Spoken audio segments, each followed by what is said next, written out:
I'm really sorry, there were some space issues. So, we are once again back with the second part. Let's start. And this is Suyashivi Neet on Neetshala. Please like this session. 6.3.6 Isobilateral monocotyledonous leaf. The anatomy of isobilateral leaf is similar to that of the dorsiventral leaf in many ways. It shows the following characteristic differences. In an isobilateral leaf, the stomata are present on both the surfaces of the epidermis, and the mesophyll is not differentiated into palisade and spongy parenchyma. In grasses, certain adaxial epidermal cells along the veins modify themselves into large empty colorless cells, and these cells are called bulliform cells. When the bulliform cells in leaves have absorbed water and are turgid, the leaf surface is exposed. When they are flaccid due to water stress, they make the leaf curl inward to minimize water loss. The parallel venation in monocot leaf is reflected in the near similar sizes of vascular bundles except in main veins as seen in the vertical section of the leaves. 6.4 Secondary growth. The growth of the roots and stem in the length with the help of apical meristem is called primary growth. Apart from the primary growth, Apart from the primary growth, most dicotyledonous plants exhibit an increase in girth. This increase is called secondary growth. The tissue involved in the secondary growth are the two lateral meristems, vascular cambium and core cambium. 6.4.1 Vascular cambium. The meristematic layer that is responsible for cutting off vascular tissue, the xylem and phloem, is called vascular cambium. In the young stem, it is present in patches as a single layer between the xylem and phloem. Later, it forms a complete ring. 6.4.1.1 Formation of cambial ring. In dicot stems, the cells of cambium present between primary xylem and primary phloem is intrafascicular cambium. The cells of the medullary cells adjoining these intrafascicular cambium become meristematic and form the interfascicular cambium. Thus, a continuous ring of cambium is formed. 6.4.1.2 Activity of the cambial ring. The cambial ring becomes active and begins to cut off new cells both towards the inner and outer sides. The cells cut off towards the pith mature into secondary xylem, and the cells cut off towards periphery mature into secondary phloem. Periphery phloem. The cambium is generally more active on the inner side than on the outer side. As a result, the amount of secondary xylem produced is more than the secondary phloem and soon forms a compact mass.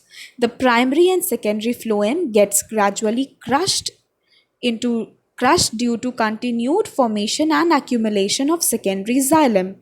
The primary xylem, however, remains more or less intact in or around the center. At some places, the cambium forms a narrow band of parenchyma which passes through the secondary xylem and the secondary phloem in the radial directions. These are the secondary medullary rays. This is the diagram. Secondary growth in dicot stem.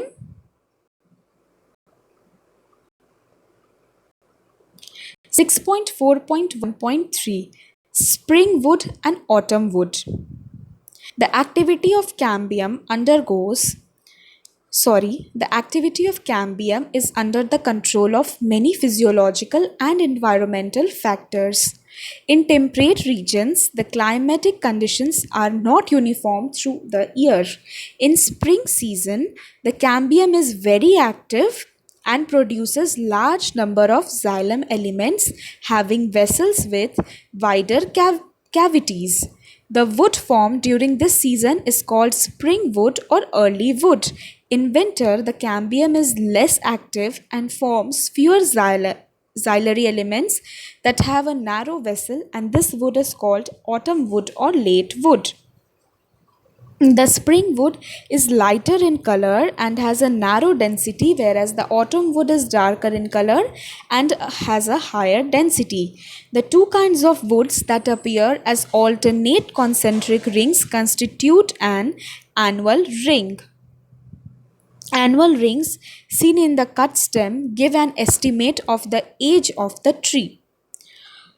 Heartwood and sapwood.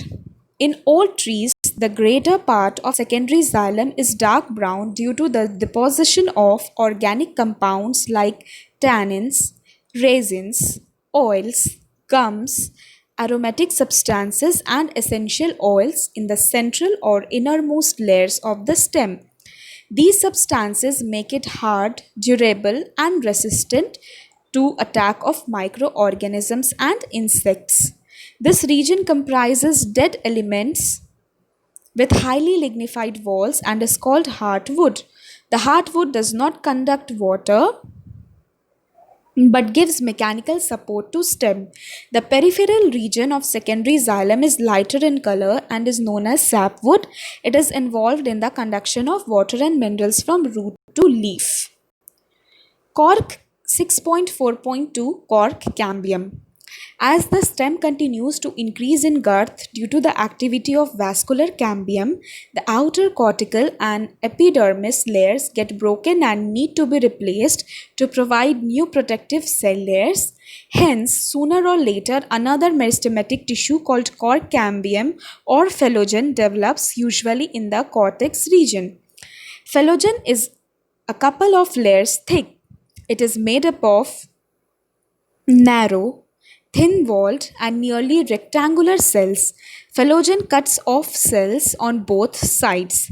The outer cell layer differentiates into cork or phellem, while the inner cell differentiates into secondary cortex or phelloderm. The cork is impervious to water due to suberin deposition in the cell wall. The cells of the secondary cortex are parenchymatous.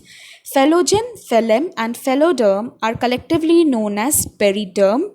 Due to the activity of cork cambium, pressure builds up on the remaining layers of peripheral to phellogen, and ultimately these layers die and slough off. Bark is a non-technical term that refers to all tissues exterior to vascular cambium, therefore including secondary phloem. Bark refers to a number of tissue types with periderm and secondary phloem. Bark that is formed early in the season is called early or soft bark. Towards the end of the season, late or hard bark is formed. Name the various kind of cell layers which constitute the bark. At certain regions, the phellogen cuts off closely arranged parenchymatous cells on the outer side instead of cork cells. These parenchymatous cells soon rupture the epidermis, forming a lens-shaped opening called lenticels. Lenticels permit the exchange of gases between the outer atmosphere and the internal tissue of the stem. These occur in most woody trees. Secondary growth in roots. In the dicot root, the vascular cambium is completely secondary in origin. It originates from the tissue just located below the phloem bundles, a portion of pericycle tissue above the protoxylem, forming a complete and continuous wavy ring which later becomes circular. Further events are similar to these already described above for a dicotyledonous stem. This is the diagram, and with this, secondary growth also occur in stem and roots of gymnosperms. However, secondary growth does not occur in monocotyledons. And with this, we come to an end of the chapter. Thank you. Please like, share and subscribe to NEET Shala. Stay home, stay safe, study hard, take care.